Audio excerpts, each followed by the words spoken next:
അച്ഛനമ്മയ്ക്ക് ഭ്രാന്ത് വന്നാൽ കാണാൻ നല്ല ചേലാണ്. അവനവന്റെ വീടുകളിൽ അവനവന് സംഭവിക്കുന്നത് വരെ ആരാന്റെ കാര്യങ്ങൾ നമുക്ക് അങ്ങനെ തന്നെയാണ്. ഒരു ചിത്രം, അതായത് ആറ്റഫെ രജബി എന്ന പെൺകുട്ടി നീതി നിഷേധിക്കപ്പെട്ട ഒരു പകൽ, 16-കാരിയായിട്ടുള്ള ഒരു പെൺകുട്ടിയുടെ ദാരുണമായിട്ടുള്ള ഒരു തൂക്കിക്കൊല. ആ ചിത്രം തന്നെ എത്രമാത്രം വേദനാജനകമാണെന്നറിയാമോ? ആഗോളതലത്തിൽ തന്നെ വലിയ രൂപത്തിൽ പ്രതിഷേധങ്ങൾക്ക് കാരണമായ ഒരു ചിത്രം. ആത്തിഫ ജബാരി അഥവാ ആറ്റഫെ രജബി, 16 വയസ്സുകാരി. 2004 ഇറാനിൽ നടന്ന ഒരു സംഭവം മനസാക്ഷിയെ മരവിപ്പിക്കുന്ന ഒന്നായിരുന്നു.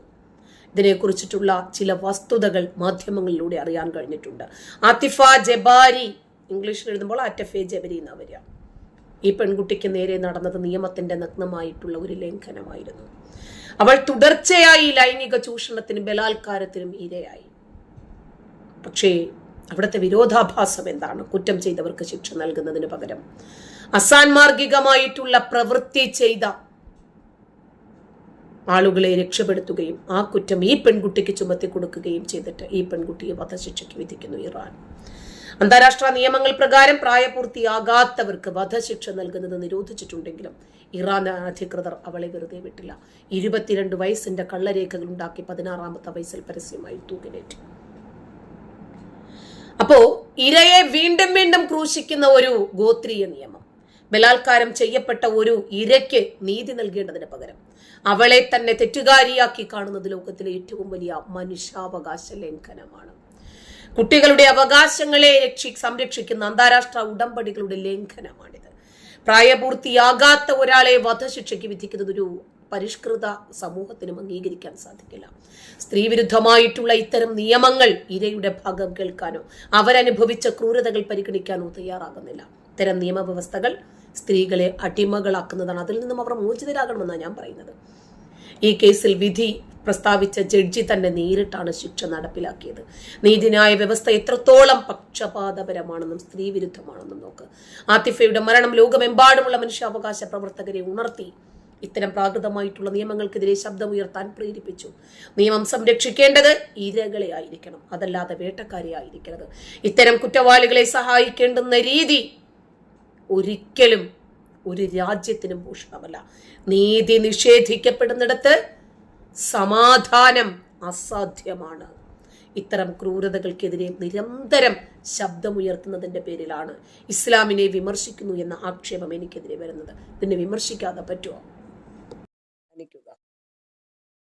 ആറ്റഫെ രജബി നീതി നിഷേധിക്കപ്പെട്ട ഒരു പകൽ, 16-കാരിയായ ഇരയുടെ ദാരുണമായ വധശിക്ഷ. നിങ്ങളിപ്പോ കണ്ട പേരില്ലേ ആറ്റഫെ എന്ന പെൺകുട്ടി, ആ പർദ്ദയും മക്കനെയും ഒക്കെ ഇടുമ്പോഴാണ് ഭയങ്കരമായിട്ട് ആ പൈതലിന് പ്രായം തോന്നിക്കുക. വെറും 16 വയസ്സുകാരിയായ ഒരു പെൺകുട്ടിയാണ് നമ്മളിപ്പോ ചിത്രത്തിൽ കണ്ടത്. 2004 ഓഗസ്റ്റ് 15 ലോകത്തിന്റെ കണ്ണു തുറപ്പിച്ച, എന്നാൽ മനുഷ്യ ഹൃദയങ്ങൾ ഒന്നടങ്കം ഞെട്ടിത്തരിച്ച, അല്ല കണ്ണിൽ നിന്നും ചുടുരക്തമൊഴുകിയ ഒരു കറുത്ത അധ്യായമായിരുന്നു ആ പെൺകുട്ടി ആ ദിവസത്തിൽ സംഭവിച്ചത്.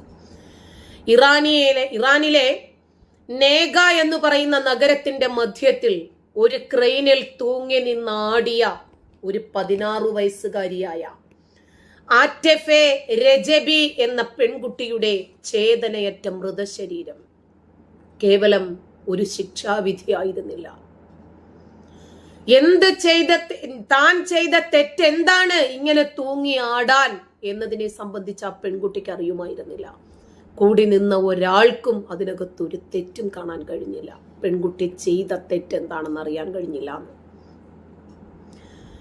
മനുഷ്യത്വം മരവിച്ച, ഇസ്ലാം പിടിമുറുക്കിയ 6-ാം നൂറ്റാണ്ടിലെ ഒരു ഭരണ വ്യവസ്ഥിതിയുടെ ക്രൂരതയുടെ എക്സ്ട്രീം ലെവലായിരുന്നു അത്. മനുഷ്യമാംസം കാർന്ന് തിന്ന് നിരപരാധികളായിട്ടുള്ള സ്ത്രീകളുടെയും കുഞ്ഞുങ്ങളുടെയും ചോര കുടിച്ചു വളർന്ന ഇസ്ലാം എന്ന മതത്തിന്റെ ക്രൂരതയുടെ ഒരു അധ്യായം, ഒരു ഏട്, ഒരു ചരിത്ര സത്യമായിരുന്നു ആ പെൺകുട്ടി അന്ന് തൂങ്ങിയാടി ലോകത്തോട് വിളിച്ചു പറഞ്ഞത്. ഉമ്മയെ നഷ്ടപ്പെട്ട, അനാഥത്വത്തിന്റെയും പട്ടിണിയുടെയും കയ്പ് നിറഞ്ഞു വളർന്ന ആറ്റഫെ രജബി എന്ന പെൺകുട്ടിയുടെ ജീവിതം. മാനസികമായ വെല്ലുവിളികൾ നേരിട്ടിരുന്ന ആ കുഞ്ഞിന്റെ നിസ്സഹായ അവസ്ഥ മുതലെടുത്ത് അലി ദാരാബി എന്ന 51-കാരനായിരുന്നു ആ പെൺകുട്ടിയുടെ ജീവിതത്തിൽ വന്ന വലിയ കരട്. വർഷങ്ങളോളം ഉദ്ധരിച്ച ലിംഗം ആ പെൺകുട്ടിയുടെ ശരീരത്തിൽ അയാൾ എങ്ങനെയൊക്കെ പ്രയോഗിക്കാമോ അതൊക്കെ പ്രയോഗിച്ചു. ലൈംഗികമായ പെൺകുട്ടിയെ ചൂഷണം ചെയ്തത് സ്വന്തം പിതാവിനേക്കാൾ പ്രായമുള്ള ഒരു വ്യക്തിയായിരുന്നു എന്നും ആ ക്രൂരത ആ പെൺകുട്ടി മാനസിക വെല്ലുവിളി നേരിടുന്നത് കൊണ്ട് എങ്ങനെ, ആരോട്, എപ്പോൾ, എത്ര, എങ്ങനെ പറയണമെന്ന് ആ പെൺകുട്ടിക്ക് അറിയുമായിരുന്നില്ല. തലതിരിഞ്ഞ ഒരു ഭരണ വ്യവസ്ഥിതി, ഒരു മതനിയമം നിറഞ്ഞാടുന്ന ഒരു രാജ്യത്ത് പെണ്ണീ രൂപത്തിൽ ബലാത്കാരം ചെയ്യപ്പെട്ടാലും പെണ്ണിനെ എറിഞ്ഞു കൊല്ലാനുള്ള തലതിരിഞ്ഞ നിയമമല്ലേ ആ രാജ്യത്തുള്ളത്. ഈ ക്രൂരത പുറം ലോകം അറിഞ്ഞു. നീതി ഒരിക്കലും ഇരയ്ക്കൊപ്പമായിരുന്നില്ല. ഇറാനിൽ അങ്ങനെ നീതിയൊന്നും നമുക്ക് പ്രതീക്ഷിക്കാൻ പറ്റില്ലല്ലോ, അന്നും ഇന്നും എന്നും. പക്ഷേ ആയത്തുള്ള അലി ഖുമേനി അധികാരത്തിലെത്തിയതിനു ശേഷം മാത്രമേ അനീതിയുടെ മണം ഇറാനിൽ ആടിത്തിമിർത്തുള്ളൂ. ഷാ പഹ്ലവി ജനാധിപത്യ ഭരണാധികാരിയായിരുന്നു. അയാളെ അട്ടിമറിയിലൂടെ ഇറക്കിയിട്ടാണ് ഈ നരാധമൻ കയറിക്കൂടിയത്. നിയമവ്യവസ്ഥ ആ പെൺകുട്ടിയോടൊപ്പം നിന്ന് അവളെ ഇരയായി കണ്ട് വേട്ടക്കാരന് ശിക്ഷ വിധിക്കേണ്ടതിനു പകരം അവിവാഹിതയായിരിക്കെ ലൈംഗിക ബന്ധത്തിൽ ഏർപ്പെട്ടു എന്ന കുറ്റം ചുമത്തി പെൺകുട്ടിയെ കുറ്റവാളിയായി ചിത്രീകരിക്കുന്ന 6-ാം നൂറ്റാണ്ടിലെ മുഹമ്മദിയൻ നിയമം. പെൺകുട്ടി ലൈംഗിക ചൂഷണത്തിന് ഇരയായതാണ് എന്ന് സമർത്ഥിക്കാൻ അവിടെ വേദികളില്ലല്ലോ. വിചാരണ വേളയിൽ ആറ്റഫെ എന്ന 16-കാരി കാണിച്ച ധൈര്യം ചരിത്രത്തിൽ തുല്യതയില്ലാത്തതാണ്. നിരാശയായി കരഞ്ഞ് നെഞ്ചിലടിച്ച് കേണ നിലവിളിച്ചു ഭരണാധികാരിയുടെ കാല് പിടിക്കുന്ന പെൺകുട്ടിയുടെ മുഖമല്ല നമ്മൾ ആ ചിത്രത്തിൽ കണ്ടത്. താൻ ഒരു കുറ്റവാളിയല്ല എന്നവൾ ഉറക്കെ പറഞ്ഞു. തനിക്ക് നീതി നിഷേധിച്ച ജഡ്ജി ഹാദി റസായിക്കെതിരെ അവൾ പ്രതിഷേധിച്ചു. തന്റെ ചെരിപ്പൂരി ജഡ്ജിക്ക് നേരെ എറിഞ്ഞും തലയിലെ ഹിജാബ് വലിച്ചൂരി പുറത്തേക്ക് വലിച്ചെറിഞ്ഞു. 6-ാം നൂറ്റാണ്ടിലെ ഗോത്ര നിയമ വ്യവസ്ഥിതിയുടെ ഇരട്ടത്താപ്പിനെ അവൾ ചോദ്യം ചെയ്തു. ഈ ധൈര്യം ജഡ്ജിയെ ചിന്തിപ്പിക്കുകയല്ല, മറിച്ച് പ്രകോപിപ്പിക്കുകയാണ് ചെയ്തത്. അന്താരാഷ്ട്ര നിയമങ്ങളെ കാറ്റിൽ പറത്തിക്കൊണ്ട് ആറ്റഫയ്ക്ക് 22 വയസ്സുണ്ട് എന്ന് രേഖകളിൽ തിരുത്തി കോടതി ആ ജഡ്ജി വധശിക്ഷ പ്രസ്താവിച്ചു. അപ്പീലിന് പോകാൻ വകുപ്പില്ലല്ലോ. 16 വയസ്സുകാരിയായ ഇരയ്ക്ക് തൂക്കുകയർ വിധിച്ചപ്പോൾ അവളെ പീഡിപ്പിച്ച വേട്ടക്കാരന് കോടതി നൽകിയ ശിക്ഷ കേവലം 100 ചാട്ടവാറടികൾ മാത്രം. 2004 ഓഗസ്റ്റിലെ ആ പ്രഭാതത്തിൽ ജനങ്ങൾക്ക് മുന്നിൽ അവളെ പരസ്യമായി തൂക്കിലേറ്റുമ്പോൾ അവൾ 6-ാം നൂറ്റാണ്ടിലെ ഗോത്ര മതത്തിന്റെ മുമ്പിൽ കാർക്കിച്ചു തുപ്പുകയായിരുന്നു. 45 മിനിറ്റോളം അവളുടെ മൃതദേഹം ആ കയറിൽ തൂങ്ങിയാടി.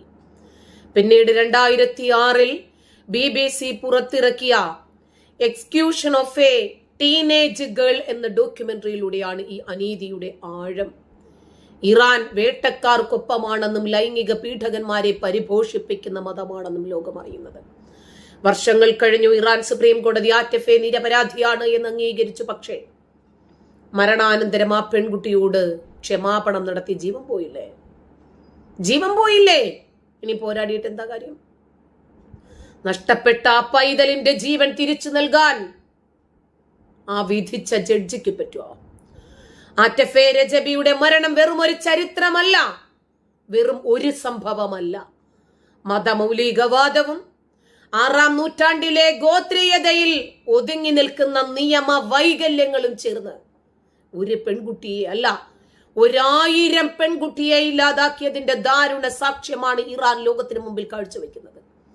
ഇന്നും ലോകത്തിന്റെ ഏതൊക്കെയോ ഭാഗങ്ങളിൽ നീതി നിഷേധിക്കപ്പെട്ട ആറ്റഫെ രജബിമാർ ഉണ്ടാകുമ്പോൾ അവരൊക്കെ ഊന്നി ചോദിക്കുന്ന ഒരു ചോദ്യമുണ്ട്. ഇത് 6-ാം നൂറ്റാണ്ടിലെ ഗോത്ര നിയമം ഈ ആധുനിക കാലഘട്ടത്തിൽ പ്രായോഗികമോ എന്ന ചോദ്യം. നന്ദി.